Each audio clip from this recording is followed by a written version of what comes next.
Okay. All set, man. Bala, hi. Uh, Good afternoon, so, Raj. so we have seen so much So of we are turning up this afternoon. yeah. Turning up this afternoon to discuss fast bowlers, right?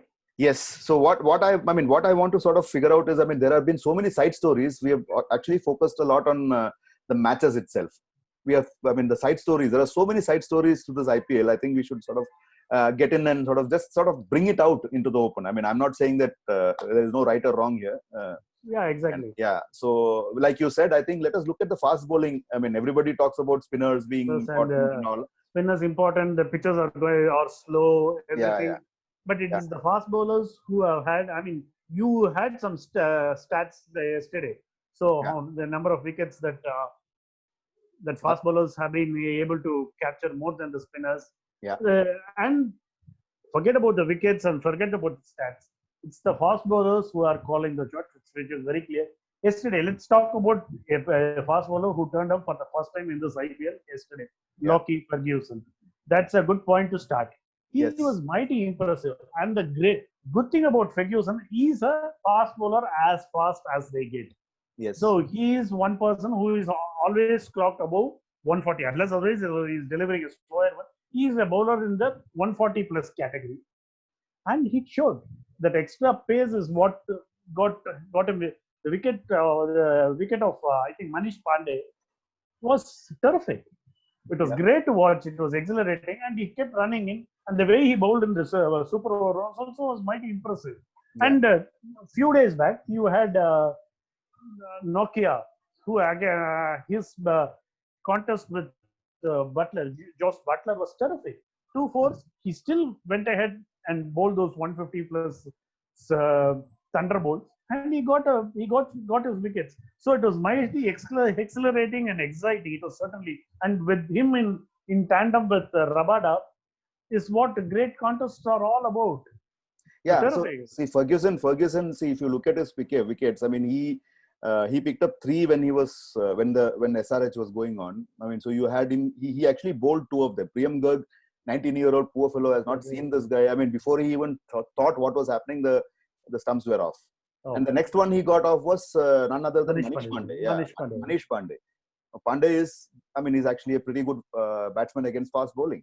He still managed to get through that. And the best part is he was sitting on the bench for all this while. He plays the ninth game of his team, comes in and then knocks three guys off and then knocks two more guys off in the power play, and he Power doesn't play, bowl and one of them no, is no, not the Warner. power play. Not power Super play, over, super super over. over. Yeah. Yeah, And he just took three balls to do that. He didn't even bowl the full over, right? Just three balls. And exactly, yeah, and it was done. exactly. And the way he priced out David Warner was terrific. Yeah. Taking off his off stump was right on the top was great. Yeah. So Great simple. exhibition of fast bowling, Yeah. great exhibition of control. Yeah, and then you look at the list. The list is, if you ever needed evidence that fast bowlers are on top here, you are having Kagiso Rabada with 19, Jasprit Bumrah with 15, Mohammad Shabi with 14. So which basically means 19 plus 15 plus 14. My mathematics is bad. So whatever that number is, after that, Chahal appears, right? And then again, Chahal is a good bowler. the moment Chahal goes, then you again have Jofra Archer, not Nokia, Trent Bolt. Then you have a Rashid Khan in that pecking order and a Rahul Chair. And then if that is not enough, you have Natarajan, Sam Curran, Chris Morris, and then Ravi Bishnoi breaks the clutter.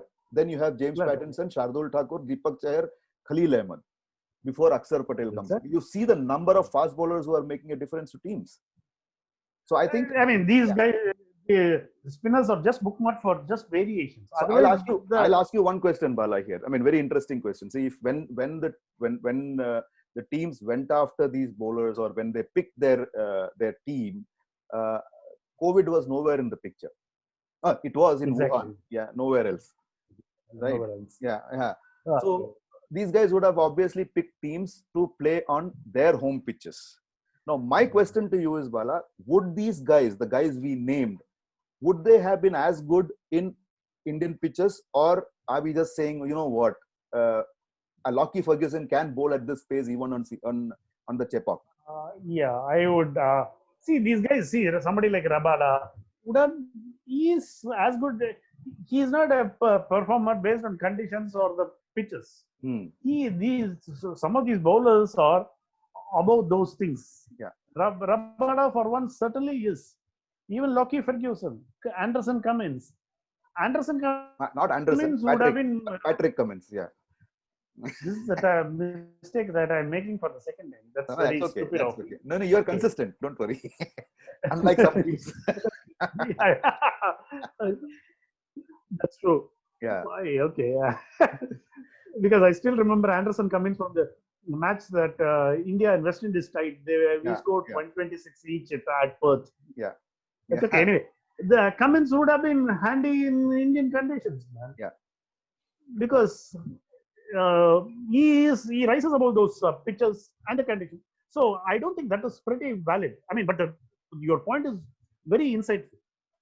So my question now is, the next follow-up question to that would be, because I mean, I think we mentioned in the earlier show or one of these shows that the next IPL is sort of round the corner, assuming that COVID goes and I mean, games can be played in India and all of that. And there would be I mean, this time, I mean, I think there would be a large-scale change in most of the teams, and I think this one would be an open auction, right? Exactly. Now, where does that leave the team think tank? Because now everything is done outside, right? Like Adil Jadeja calls it the processor. The processor needs to change. You know, how are you going to process this data? See, everybody will obviously will, because this game also evolves. A lot of things. The batting has evolved. The bowling has evolved. So the strategies have to keep pace with that.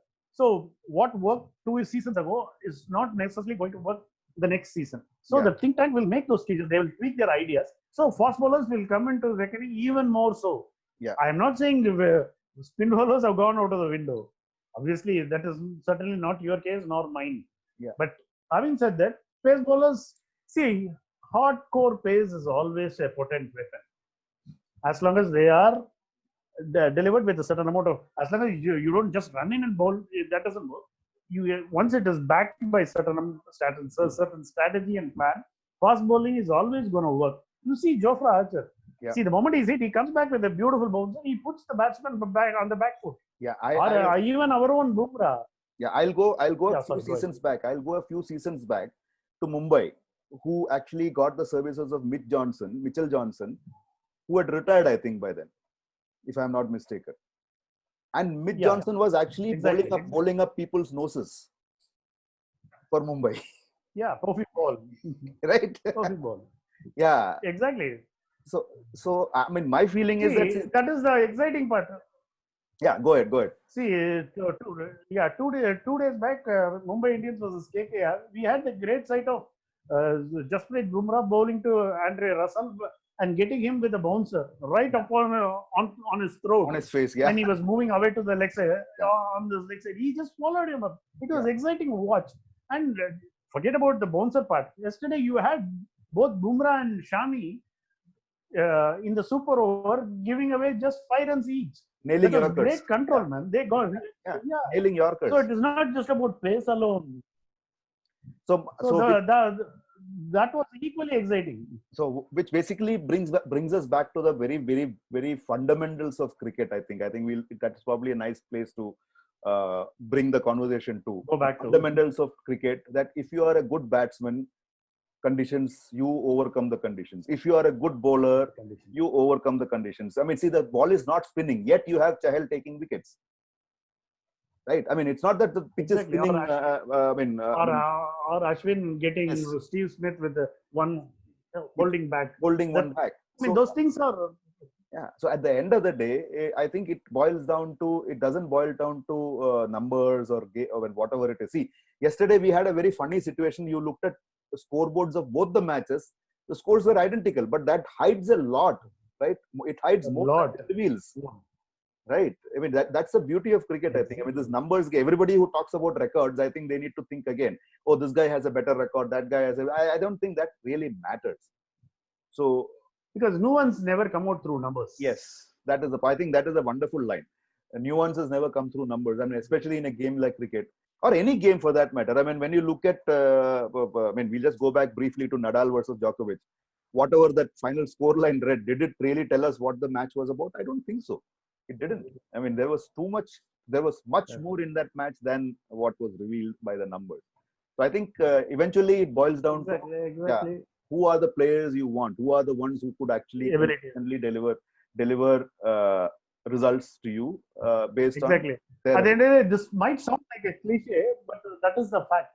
Yes. Players with proven ability, they always come through. And I mean, this is not a great insight, but cricket keeps proving that. And you can't turn around and say, just because you have to say something, you can't say something which is not obvious. Yes. You have to say these things. Yes. I mean, we talked about it. I mean, just to bring back quickly, we talked about the left-right combination and somebody like AB de Villiers. Does it really matter? I mean, our man plays everywhere, man. Exactly. Everywhere. Yeah.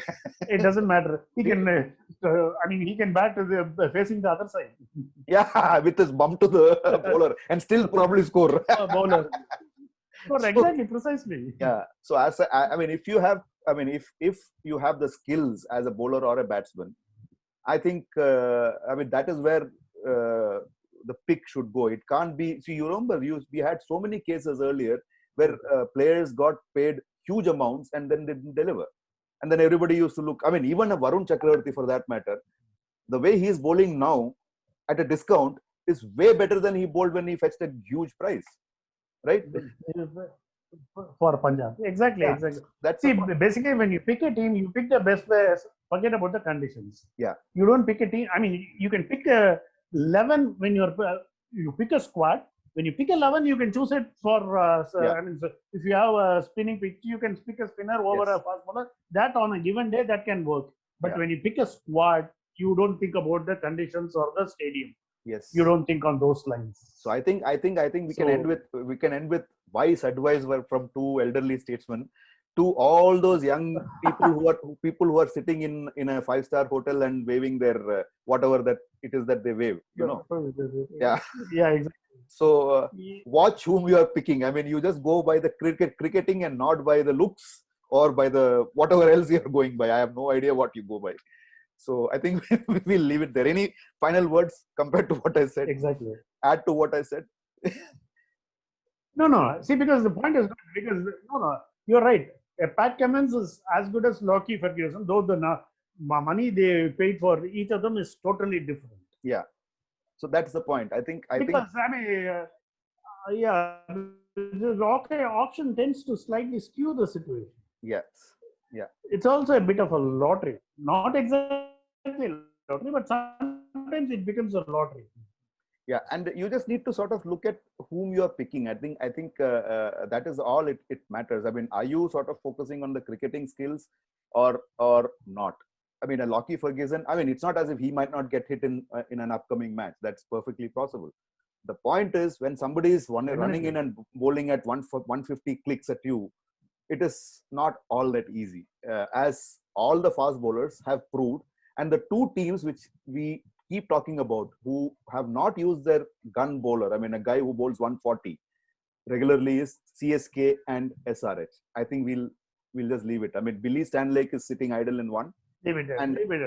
And Josh Hazelwood is sitting idle in the other one. Yeah. These two guys are sitting idle. And that is the reason why these two teams are they are scrapping at the barrel. Yes. So we'll leave that it there. tells a story. Yeah, we'll leave it there and we'll see how Chennai Super Kings plays today, whether they bring Josh Hazelwood back and whether Billy Stanlake can get a game. I think for me, from these two teams, that's all I expect. Let's see. So on that happy note, I think we say bye. And once again, if you have any any debates on this, put it forward. We'll be happy to respond. We'll be happy to get you on the show. And then that's it. That's it from us. So watch Bits and Banter, Thanks, like it and share. Adios. Bye-bye. Adios. Bye.